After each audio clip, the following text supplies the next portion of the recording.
Ready to level up your career with a master's degree taught entirely in English at the top economics university in Poland? Let's skip the confusion and break down the admission process step by step. If you're looking to apply for graduate studies at SGH, the best news is that the whole process is conducted fully online. Registration opens on June 2nd.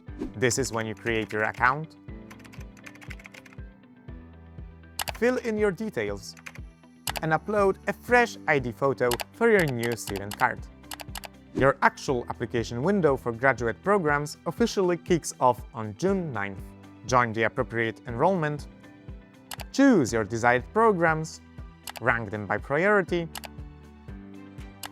and pay the application fee. You just need to upload clean scans of your first cycle degree diploma and your English language certificate directly into the ISR. Once everything is up, don't forget to click that Submit for Verification button so the admissions team can verify your files. As soon as your documents are verified, keep an eye on your system's notification because, upon successful verification, you will receive an official offer letter.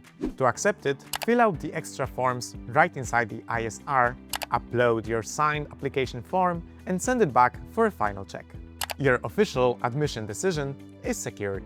SGH will send over your system login credentials by the end of August so you can start planning your courses. Before arriving on campus, double-check the freshman guide and make sure to pay at least your first tuition fee installment by September the 30th at the latest. If your bachelor's diploma was issued outside the EU, OECD, or EFTA, you will need to submit a recognition request online using the Nava Syrena system.